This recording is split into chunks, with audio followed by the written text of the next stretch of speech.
आप India alliance में बड़े भाई की भूमिका में हैं। दिल्ली चुनाव के अंदर अलायंस से जुड़ा हुआ कोई भी संगठन या पार्टी आपके साथ नहीं है। बड़ा भाई क्यों है?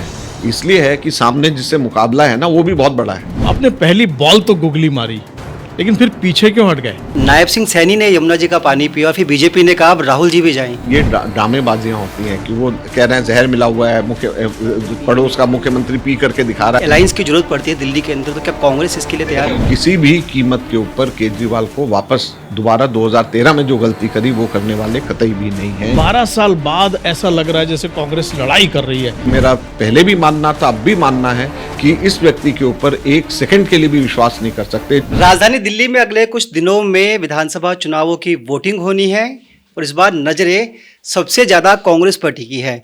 जी हाँ, इन चुनावों में सुगबुगाहट है। कुछ लोग कह रहे हैं कि कांग्रेस अच्छा कर रही है, कुछ लोग कह रहे हैं कि कांग्रेस बीजेपी और आम आदमी पार्टी को टक्कर दे रही है। कुछ लोग ये कह रहे हैं कि जो पिछले 10 सालों का सूखा था कांग्रेस का दिल्ली में, वो इस बार शायद खत्म हो जाए।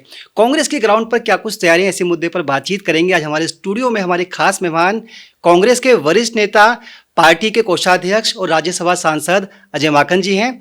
माकन जी, स्वागत है आपका नवोदय टाइम्स पंजाब के इसी समूह में। शुक्रिया जी। 10 साल का एक टेन्योर हो गया, आप लोग आम आदमी पार्टी के साथ रहे, फिर उनसे अलग हो गए। 5 तारीख को दिल्ली में चुनाव होने हैं, क्या कुछ तैयारियां हैं, क्या लग रहा है आपको? देखिए, हम लोगों की तैयारी हम लोगों ने बड़े अच्छे से इस बार शुरू करी है। सबसे महत्वपूर्ण तो आप इस बात को समझिए कि दिल्ली के अंदर चुनाव की घोषणा से पहले हमारे कैंडिडेट्स की घोषणा हो गई।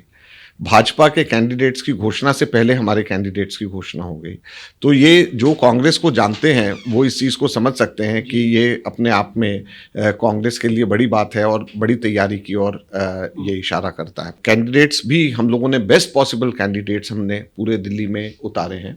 हमारे एक्स मेंबर ऑफ पार्लियामेंट हैं, एक्स मिनिस्टर्स हैं हमारे, और केजरीवाल जी के अगेंस्ट खुद संदीप दीक्षित जी मैदान में हैं। अलका लांबा आतिशी के खिलाफ में है। Krishna Tirath former union minister हमारे इलेक्शन लड़ रही हैं। तो हमारे बेस्ट कैंडिडेट्स जो हैं वो मैदान में हैं और हमारी बहुत अच्छी तैयारी है और दिल्ली की जनता का वापस रिस्पॉन्स भी हम लोगों को मिल रहा है। बिल्कुल, आपने ठीक कहा कि आपकी लिस्ट भी पहले आ गई थी और आपकी तैयारी भी शुरू हो गई थी और कई बड़े मजबूत उम्मीदवार इस बार मैदान में हैं। ये कहा जा रहा है कि राहुल जी ने कैंपेन तो बहुत जल्दी शुरू किया, लेकिन 12-15 दिन का गैप ले लिया।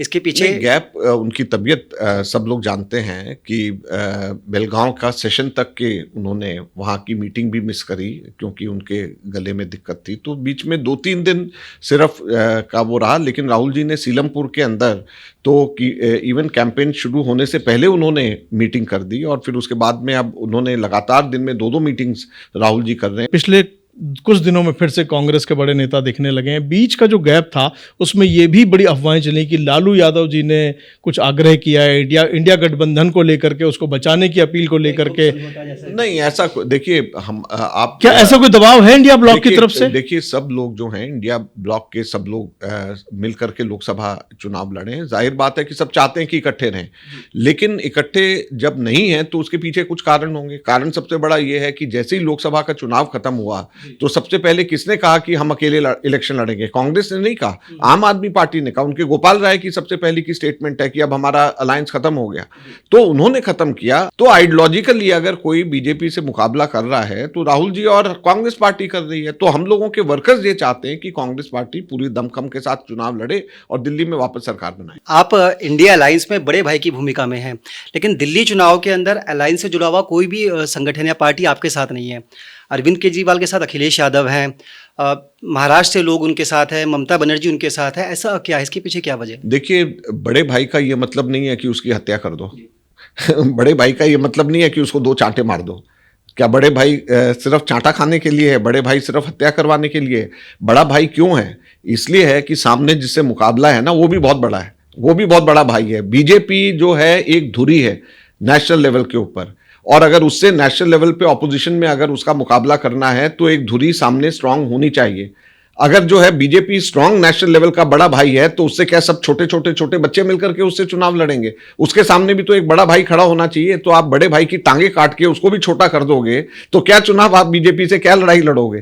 तो हम ये चाहते हैं कि बड़ा भाई बड़ा रहे, बड़े भाई को मजबूत करे, बड़े भाई की टांगे काट के छोटा नहीं बनाया जाए। लेकिन माकन जी, आपके वर्कर ने इस बात को बहुत अच्छे से लिया है और वो ये बोलते हैं कि जब अरविंद केजरीवाल जेल में थे तो राहुल गांधी उनके लिए रामलीला मैदान में खड़े होकर के उनके समर्थन में खड़े थे, उनके लिए धरना प्रदर्शन कर रहे थे। लेकिन जब हरियाणा में चुनाव हुए तो यही अरविंद केजरीवाल कांग्रेस को हराने पहुंच गए। यही तो हम कह रहे हैं। आपको लगता है कि हरियाणा में उनकी वजह से आपको नुकसान हुआ? हमारे वर्कर्स ये कहते हैं कि जब हम लोगों ने एक लोकसभा की सीट इतनी कम, आप सोचिए कि विधानसभा लड़े और उनके नोटा से भी कम 0.25% वोट आए, फिर भी हमने लोकसभा में उनको एक सीट दी। तो ये हमारा बड़ा दिल था कि हमने बावजूद उसके लोकसभा में हम लोगों ने उनको 11 में से एक सीट हमने कहा कि भी आप लड़िए यहां से। तो आज जो है क्या ऐसी स्थिति थी कि बाहर निकलते ही उन्होंने जो है 90 की 90 विधानसभा खुद लड़ने के लिए बात कर दी, दिल्ली के अंदर 70 की 70 अकेले चलने की बात कर ली।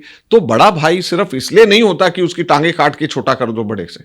आपको लगता है दिल्ली का जो चुनाव है, अखिलेश यादव जैसे अरविंद केजरीवाल के लिए चुनाव प्रचार करें, कैंपेन करेंगे, ममता बनर्जी की तरफ से शत्रुघ्न सिन्हा आ रहे हैं, आपको लगता है दिल्ली के चुनाव के बाद बिहार की राजनीति का भी कुछ फर्क पड़ेगा इन चुनाव से, स्पेशली कांग्रेस को देखते हुए? मुझे नहीं लगता कि दिल्ली के, और क्योंकि केजरीवाल का वर्चस्व दिल्ली और पंजाब के बाहर कहीं नहीं है, बाकी सब जगहों के ऊपर बहुत ही उनको 2-4%, 1-2% वोट ही उनको पड़ते रहे हैं। पंजाब में ऑलरेडी हम अलग हैं, वो अलग हैं। दिल्ली के अंदर जो है उन्होंने खुद ही पहल करी अलग लड़ने के लिए, तो हम दोनों अलग अलग हैं। तो इसलिए कहीं पे मुझे नहीं लगता कि इस दिल्ली के इलेक्शंस का नतीजे का कहीं पे भी कुछ और असर देखा जाना है। खेल मंत्री रहे हैं आप और क्रिकेट खेलते रहे, आपने पहली बॉल तो गुगली मारी, लेकिन फिर पीछे क्यों हट गए? आपने प्रेस कॉन्फ्रेंस की, आपने कहा अरविंद केजरीवाल देशद्रोही हैं और मैं तथ्यों के साथ ये कल सुबह प्रूव करूंगा, कल सुबह मेरी अगली प्रेस कॉन्फ्रेंस होनी है।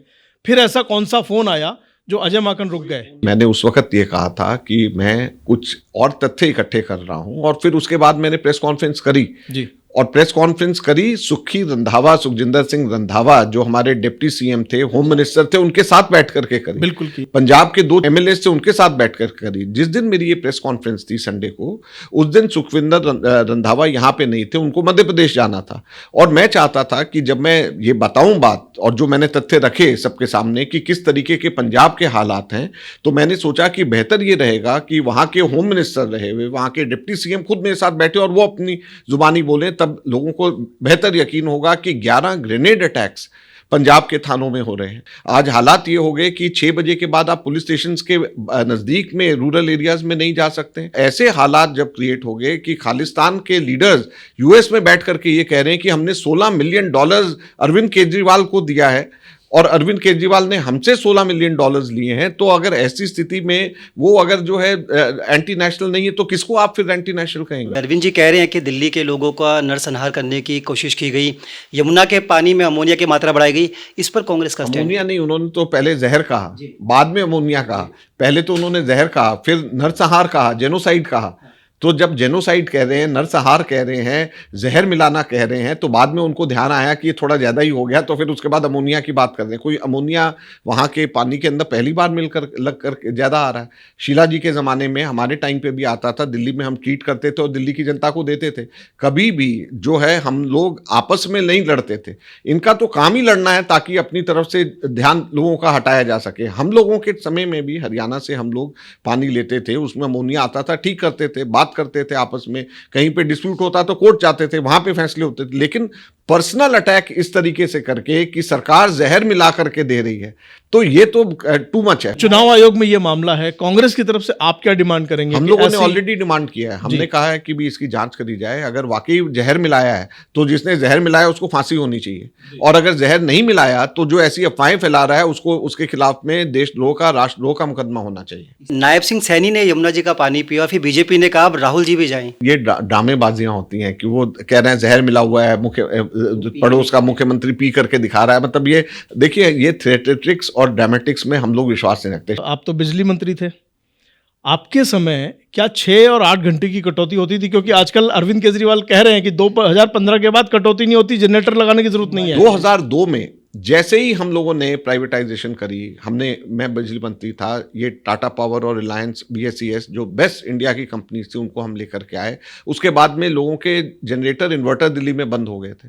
उसके बाद धीरे धीरे करके यहाँ पर दिल्ली में हमारे टाइम पे 56% बिजली की चोरी होती थी। जब हम छोड़ करके गए तो 56 के हम लोग 11% हम लेकर के आए। 46% हम लोगों ने बिजली की चोरी, 45% हम लोगों ने कम करी और वो पैसा वापस सिस्टम के अंदर आया। इन लोगों ने तो कुछ भी नहीं किया। आप लोग अब दिल्ली में शीश महल और शराब मामले को लेकर काफ़ी लोगों के बीच में जा रहे हैं। अरविंद जी कहते हैं कि जो नेशनल हेराल्ड का मामला है वो तो ओपन एंड शट केस था, मेरे खिलाफ तो फर्जी केस बनाया गया। ओपन एंड शट केस ऐसा कि उसमें एक भी पैसा इधर से उधर ट्रांसफर नहीं हुआ, ये ओपन एंड शट है। क्या नेशनल हेराल्ड में किसी ने एक पैसा भी कहीं से किसी ने कमाया? क्या एक भी पैसा कहीं पे आया? ओपन एंड शट केस ये है कि उसमें कोई भी पैसा इधर से उधर ट्रांजैक्शन ही नहीं हुआ, किसी को कोई फायदा ही नहीं हुआ, तो केस क्या है? यहां पर तो शराब के अंदर पूरा मनी ट्रेल निकला है कि 100 करोड़ रुपया जो गोवा के अंदर गए हैं, जहां पे 100 करोड़ रुपए गोवा के अंदर इलेक्शंस के अंदर कांग्रेस के खिलाफ में और बीजेपी को फायदा पहुंचाने के लिए वो 100 करोड़ रुपए खर्च किए गए। पैसा जब खर्च ही कर दिया पूरा का पूरा, जिसके जो इन्होंने कमाया था, तो उसमें निकलना कहां से है? अगर मान लीजिए मैंने करप्शन करी और करप्शन के बाद में वो सारा पैसा उड़ा दिया मैंने, तो क्या इसका मतलब मैं करप्शन नहीं किया? आप सीएनजी मैन कहलाए, आपने सीएनजी का पूरा एक फ्लीट चेंज किया, आज इलेक्ट्रॉनिक बसें वो लेकर के आ रहे हैं, लेकिन दिल्ली में लोग सड़कों पर खड़े इंतजार करते हुए दिखते हैं। हमारे समय पे 46 lakh passengers, average passengers per day चला करते थे, अब सिर्फ 26 लाख चलते हैं। तो पॉपुलेशन बढ़ रही है दिल्ली की, लेकिन जो डीटीसी 46 लाख पैसेंजर्स को एक दिन में लेकर के जाती थी, अब सिर्फ 26 लाख पैसेंजर्स को एक दिन में लेकर के जा रही है। तो ये इन्होंने दिल्ली का हाल कर दिया है। आज 1800 प्राइवेट गाड़ियां हर रोज लोग खरीदते हैं, दिल्ली के अंदर अपनी लेकर के आते हैं, क्योंकि पब्लिक ट्रांसपोर्ट यहां पे नहीं है, जिससे एयर पोल्यूशन दिल्ली के अंदर बढ़ रहा है। तो इन्होंने दिल्ली को क्या दिया है? क्या जादूगरी कर दी इन लोगों ने कि दिल्ली के अंदर बसें नहीं हैं, दिल्ली के अंदर जितने किलोमीटर बसें चलती थी उससे कम चल रही हैं, दिल्ली के अंदर एयर पोल्यूशन बढ़ रहा है। ये जादूगरी करी है इन्होंने। ये कह रहे हैं कि सरकारी फ्लैट्स देंगे सरकारी कर्मचारियों को। तो सरकार फ्लैट्स कहाँ हैं? है ही नहीं। इन्होंने मुझे बता वो दें, कह रहे हैं जमीन अगर नहीं, मोदी जी जमीन दे दे तो मैं बना दूंगा। तो इनसे मैं पूछता हूं, 15 हॉस्पिटल्स की जमीन 2007, सीएजी की रिपोर्ट कहती है 15 हॉस्पिटल्स की जमीन 2007 और 2014 के बीच में दिल्ली सरकार को दी। 15 हॉस्पिटल्स एक भी जगह पे शुरू नहीं कर पाए। सीएजी की रिपोर्ट कहती है 3 वृद्ध केंद्र, जो ओल्ड एज होम्स का एक एक्ट शीला जी ने 2007 में बनाया था, उसके तहत 3 ओल्ड एज होम्स के लिए इनको जगह दिल्ली के अंदर अलग अलग जगह पे दी। वहां पे एक ईंट नहीं लगा पाए। जो जगह इनको दी है वहां पर तो करें। इनके डीटीसी के डिपोज, हमारे टाइम पे 42 डिपोज होते थे, अब 36 रह गए। एक डिपो इनसे नया नहीं बना। वो कहते हैं काम तो करना चाहते हैं, लेकिन एलजीओ ने काम नहीं करने हाँ, देते। तो तो इसका मतलब दिल्ली में कुछ काम नहीं हुआ। वो कहते हैं कि कुछ काम नहीं हुआ। अगर जो काम हुआ वो तो कह रहे हैं हमने कर दिया, जो नहीं हुआ वो एलजी नहीं करने देता। अगर मान लीजिए दोनों में से एक ही चीज होगी ना, कि अगर एलजी कुछ नहीं करने देना चाहता तो 10 वर्ष में कोई काम नहीं हुआ। हम लोगों के टाइम पे 6 वर्ष पहले के 98 से 2004 तक शीला जी जब मुख्यमंत्री थी, मैं उनका मंत्री था, केंद्र के अंदर बीजेपी की सरकार थी। हम लोगों ने कितने सारे फ्लाईओवर्स बनाए, पूरी सीएनजी हम लेकर के आए। हम लोगों ने बिजली की प्राइवेटाइजेशन यहाँ पे हम लोगों ने किया। जो 3 बड़े काम शीला जी के हुए, वो तीनों के तीनों उस समय पे हुए जब दिल्ली में कांग्रेस की थी, केंद्र में बीजेपी की सरकार थी। माकन जी, आप तो दिल्ली विधानसभा के अध्यक्ष थे, आपने सीएजी का जिक्र किया। सीएजी तो टेबल ही नहीं हुई, तो फिर ये आप किस सीएजी का जिक्र कर रहे हैं? वो कहते हैं ये तो बीजेपी के हेडक्वार्टर में बनी है और कांग्रेस उसको फॉलो कर रही है। ये आम आदमी पार्टी के पास तो होगी ना, वो बता दें ये गलत है, वो बता दें, वो सही वाली निकाल करके दे दें। मगन साहब, दिल्ली में कई बड़ी समस्याएं हैं, कूड़े के पहाड़, गंदी यमुना, पानी, सीवेज सिस्टम, पोल्यूशन। इस पर कांग्रेस का क्या विजन है? कैसे आप लोग इसमें सबके अलग अलग चीज़ें करने की ज़रूरत है। जो हमारे एयर पोल्यूशन है, जो सबसे बड़ी इस टाइम पे समस्या होनी चाहिए, उसका सिर्फ और सिर्फ एक ही रास्ता है, सार्वजनिक परिवहन व्यवस्था। अगर सार्वजनिक परिवहन व्यवस्था को दुरुस्त नहीं किया गया तो एयर पोल्यूशन बढ़ता जाएगा। जैसे मैंने कहा, 1800 प्राइवेट गाड़ियां रोज आ रही हैं। लोग जो हैं बसों के लिए इंतजार करते रहते हैं, नहीं मिलती तो एक स्कूटर खरीद लाते हैं, एक सेकेंड हैंड गाड़ी खरीद लाते हैं, जिससे एयर पोल्यूशन बढ़ती है। जहां तक के पहाड़ कूड़े की बात है, वहां पर कॉरपोरेशन और दिल्ली सरकार के बीच में बेहतर समन्वय होना चाहिए, लेटेस्ट टेक्नोलॉजीज का इस्तेमाल होना चाहिए। पहले तो ये होता था दोनों अलग अलग पार्टीज के पास में होते थे, इसलिए नहीं चलता। तब तो दोनों एक ही पार्टी के पास हैं, तो इसमें कोई दिक्कत नहीं होनी चाहिए। तो ये विजन हम लोगों का है कि ये बेहतर समन्वय और राइट चीज से, अगर मान लीजिए आप सिर्फ और सिर्फ पॉलिटिक्स करते रहेंगे और धरने प्रदर्शन करते रहेंगे तो उन सब चीजों से नहीं होगा। इसमें ये सीरियस काम है दिल्ली की जनता का भला करना। इस बार कांग्रेस का वर्कर ये बोल रहा है कि 12 साल बाद ऐसा लग रहा है जैसे कांग्रेस लड़ाई कर रही है। मतलब लोकसभा में वो बहुत मन मार के शायद रह गया, आप लोग जैसा बताते हैं। तो आप अपने वर्कर्स को लेकर के इस समय क्या देखिए, हमारे वर्कर्स को हम लोगों ने बोला है और वर्कर्स बहुत खुश हैं।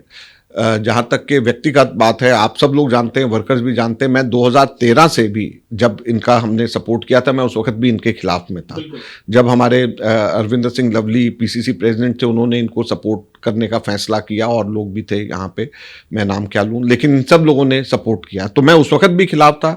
जब लोकसभा अलायंस हुआ, मैं व्यक्तिगत तौर पे उस वक्त भी खिलाफ था, क्योंकि मेरा पहले भी मानना था, अब भी मानना है कि इस व्यक्ति के ऊपर एक सेकंड के लिए भी विश्वास नहीं कर सकते, जो अन्ना हजारे को धोखा दे सकता है, जो प्रशांत भूषण, योगेंद्र यादव, अपने सभी साथियों को धोखा दे करके अपनी व्यक्तिगत स्वार्थ के लिए आगे बढ़ सकता है, अरुणा रॉय को धोखा दे सकता है, जो व्यक्ति उस व्यक्ति के ऊपर एक पैसे का भी भरोसा नहीं कर सकते। और हम लोगों को भी ध्यान रखना चाहिए, जो 2013 में इसने हम लोगों के साथ में किया। तो बिल्कुल विश्वास नहीं करना चाहिए, हमको अपनी मजबूती करनी चाहिए। दिल्ली में लोग अभी भी कांग्रेस को याद करते हैं, शीला दीक्षित जी के नेतृत्व में कांग्रेस की सरकार के कामों को याद करते हैं, हमको उसी को आगे लेकर के जाना चाहिए। दिल्ली में लोग अभी भी वापस कांग्रेस को चाहते हैं।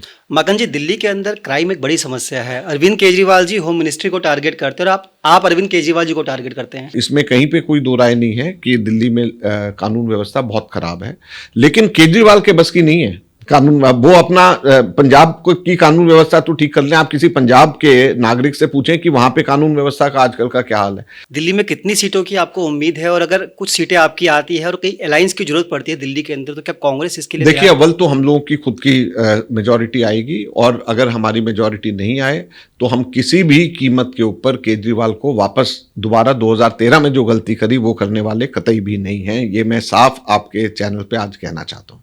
घोषणा पत्र आपका जारी हो चुका है, आप क्या ऐसे 5 बड़े मुद्दे मानते हैं जिस पर जनता आपको वोट दे और क्यों दे? देखिए, हमने जो मुख्य मुद्दे अपने घोषणा पत्र में रखे हैं, चाहे बेरोजगारी को कैसे हम लोग लड़ेंगे उसकी बात करी, चाहे रसोई गैस के मुद्दे की बात हो, चाहे 2500 रुपये देने की महिलाओं की बात हो, ये सारी की सारी चीज़ें हम लोग उसमें लेकर के जाएंगे। लेकिन जो अगर इन सब चीज़ों के बीच में एक जो मेन बात जो मैं कहना चाहता हूँ कि कांग्रेस का मतलब गवर्नेंस।